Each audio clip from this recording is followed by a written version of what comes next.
I want to give you a hypothetical scenario. Let's say you've just been fired from a company, which we'll call Company A.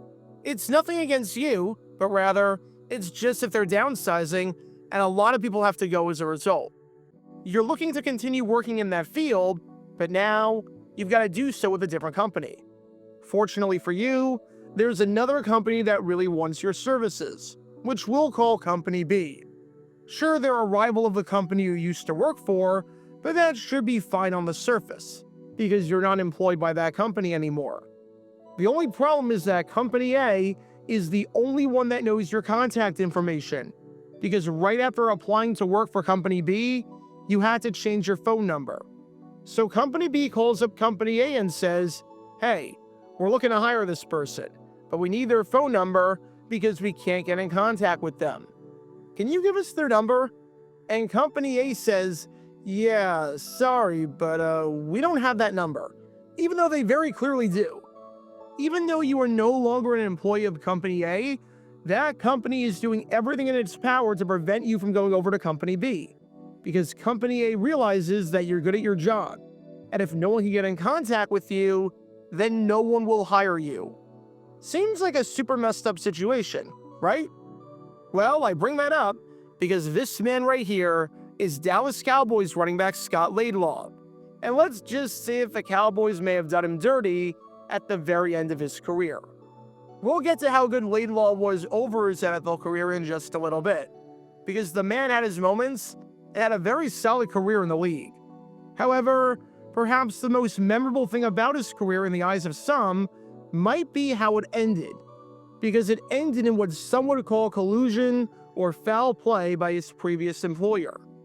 Because in 1980, the Dallas Cowboys and the New York Giants, two bitter rivals with each other, were involved in a massive controversy that deserves a deep dive more than 4 decades later.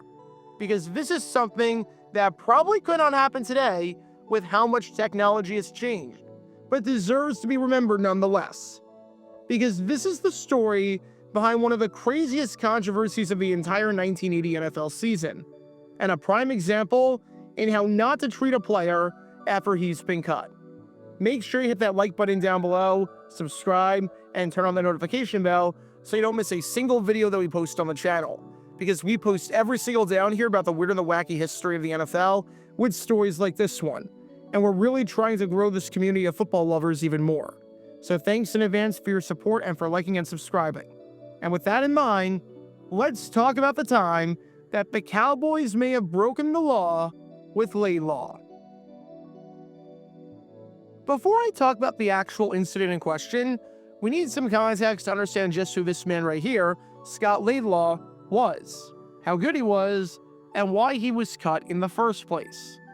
When you think about the Cowboys and how good and dominant they were in the late 1970s, there are a lot of players who have been forgotten about throughout the years and have been lost throughout history as unsung heroes. And you could make a legitimate argument that Scott Laidlaw was one of those guys. The Cowboys drafted him in the 14th round of the 1975 NFL draft out of Stanford. And you have to understand that when you drafted a guy in the 14th round back then, it was a complete crapshoot. Of the 26 guys drafted in the 14th round that year, 23 of them, or over 88% of the guys, didn't even play a single snap in the NFL. Just by making it onto the team, Laidlaw had exceeded expectations. But Laidlaw could play, as he was a solid blocker, a solid receiver, and a solid runner who did it all for the Cowboys. As in his 5 seasons with Dallas, he amassed over 1,600 yards from scrimmage and 12 touchdowns in the regular season. Perhaps he's best known today amongst Cowboy fans for his incredible performance during the 1978 postseason, when the Cowboys made it to Super Bowl 13 and advanced to their 5th championship game in franchise history. It would not have been possible without the play of Scott Laidlaw. In the divisional round game against the Atlanta Falcons, a 27-20 victory, Laidlaw scored 2 touchdowns and picked up 81 yards from scrimmage, being the only player that game for the Cowboys to find the end zone twice, as he had the game winner down by the goal line in the 4th quarter. Then, the following week, at the NFC Championship against the Los Angeles Rams, he scored a critical touchdown in the 4th quarter through the air, that put the Cowboys up by 2 scores, in a game that you can learn more about by clicking the card in the upper right corner. Combine that with some other notable outings, like a 2-touchdown game against the Cincinnati Bengals in 1979, a game that you can learn more about by clicking the card in the upper right corner, a 2-touchdown game on the road against the Philadelphia Eagles in 1978, and a great performance against Washington on Thanksgiving in 1978, where he had 122 yards rushing and 2 touchdowns in a blowout win. And Scott Laidlaw is finally remembered in Cowboys history today for just how good he was and how important he was. Not too shabby for a pick in the 14th round, if I do say so myself. However, by the time 1980 rolled around, the Cowboys were looking to go in a different direction. It didn't seem like it was anything against Laidlaw, even with some of the injuries that he had suffered. It was just a numbers game. There were 4 running backs that had more yards from scrimmage than Laidlaw had in 1979, and all 4 of them were going to make the team again in 1980, with those 4 men being Robert Newhouse, future Hall of Famer Tony Dorsett, 35-year-old Preston Pearson, and second-year man Ron Springs. Not a huge issue at first, seeing as the Cowboys kept 6 running backs on their roster in 1979, and Laidlaw was one of those 6. It did become an issue, though, when the Cowboys loved the way the draft board fell to them, and in the first 6 rounds of the 1980 NFL Draft, they took not 1, but 2 running backs, taking James Jones in the 3rd round and Timmy Newsome in the 6th round. It came down to Laidlaw against Newsome for the final spot, and in the end, head coach Tom Landry made the difficult decision to let Laidlaw go after 5 years and give the rookie a shot, believing that even if Laidlaw was the better player right now, that keeping Newsome on was the best thing for the future of the team. He had more potential. Said Landry on the decision, "It's awfully tough to cut the rookies, but it's very, very difficult to cut players who have helped you for years. You just have to do what is best for the team. You can't let your personal feelings sway your decision. Right now, Newsome can't compete with Laidlaw, but we're looking further than right now. Newsome is a big back, which we haven't had in a while, and he's tough to bring down. If he develops, then we will have made the right decision." In other words, Laidlaw is better at this very moment, but that might not be the case a year or 2 from now, and we can't chance it, because Newsome has a unique skill set that could help the Cowboys out for a while. Plus, it's not like either Laidlaw or Newsome, whoever we keep in 1980, will play a lot this year. So let's look ahead with that extra roster spot. To be fair to Landry, that was pretty sound logic. He had the right idea, as Newsome would spend 9 seasons with the Cowboys and find the end zone 30 times while playing 121 games over his career with the team. So even though he openly said that they cut the better player, but I promise you it's going to be worth it, he was right. It was worth it. But with this move, Scott Laidlaw, after 5 seasons with the Cowboys and tons of clutch performances, especially just 2 seasons prior during the 1978 playoffs, was a free agent. And seeing as Scott Laidlaw still had stuff in the tank, you'd figure that this would be a non-story, right? Laidlaw gets called up by other teams that want his services, and he picks and chooses where he wants to go.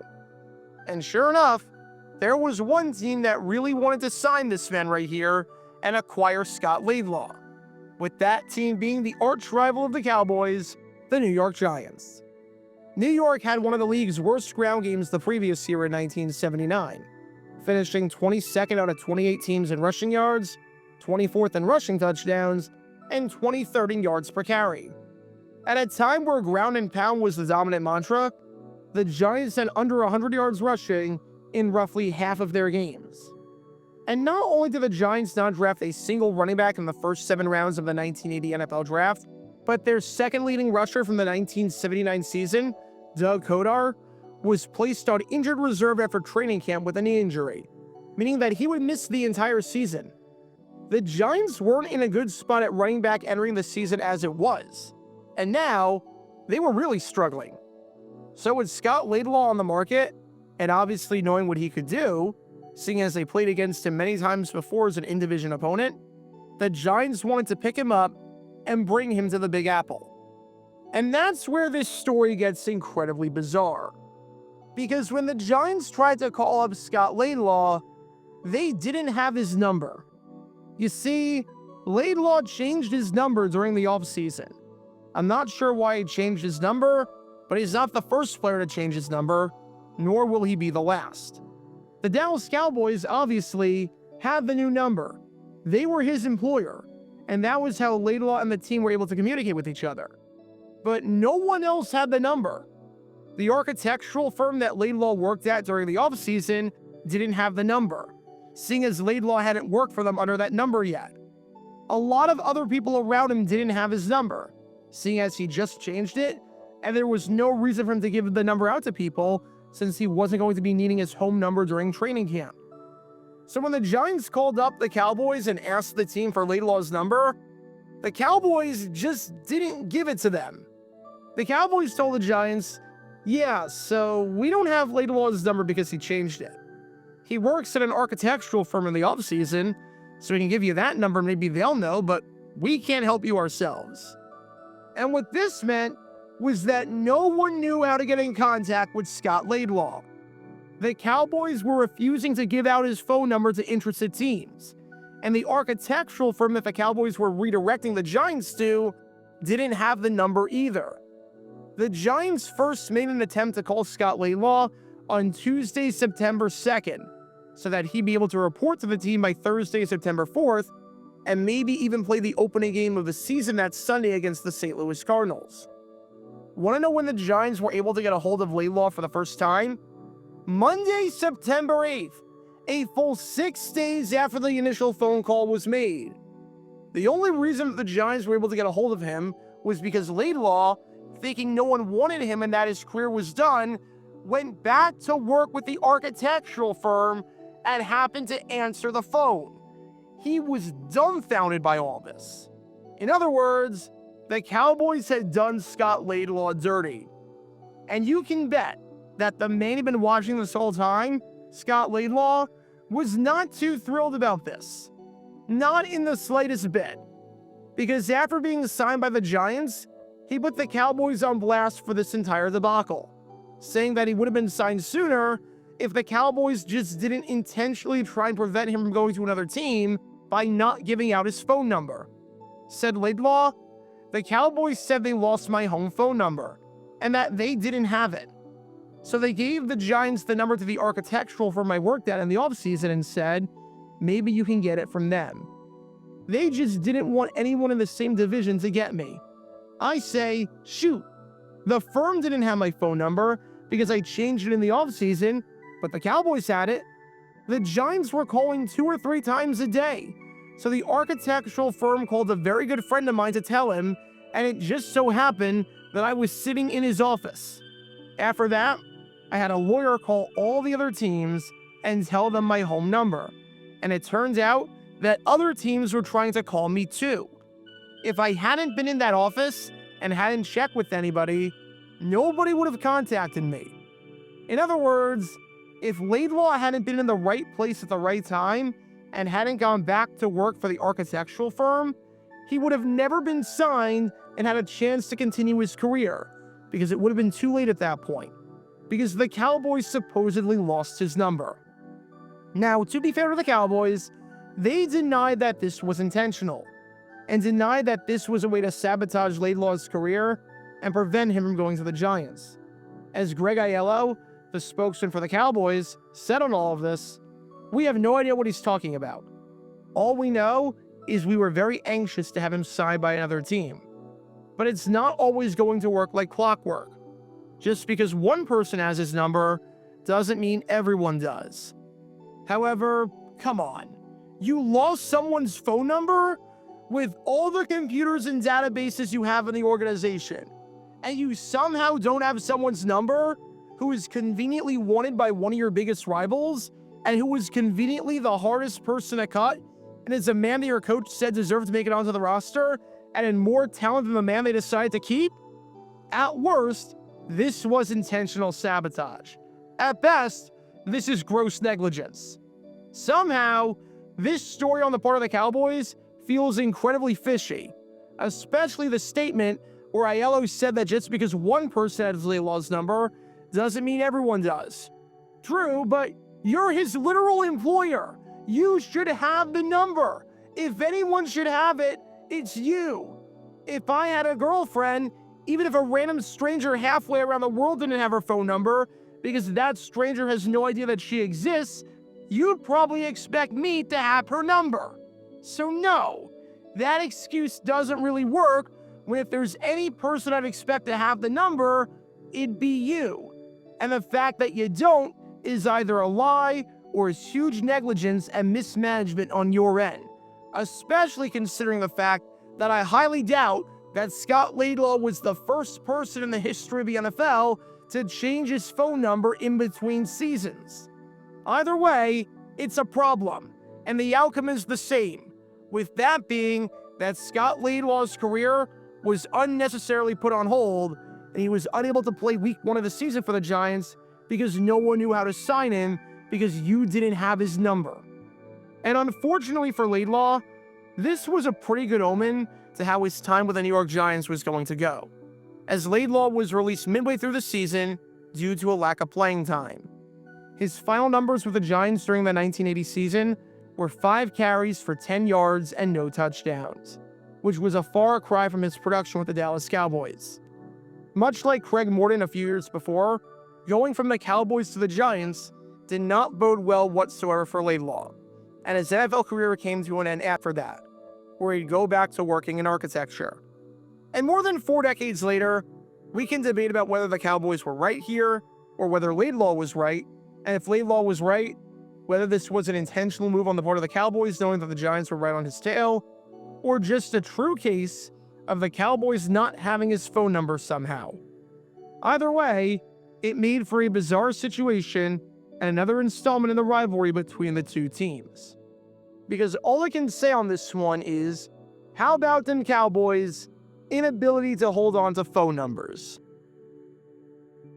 Be sure to like and subscribe if you have not done so already, as it helps the channel out a lot, and check out my other channels, JG8 for the history of college football, JG7 for the history of baseball, and JG9 News, where we talk about all things happening in the NFL. Join me every Wednesday night at 8 p.m. Eastern, where we'll play live NFL trivia for cash prizes. And make sure to join me live, as we're on stream just about every single day.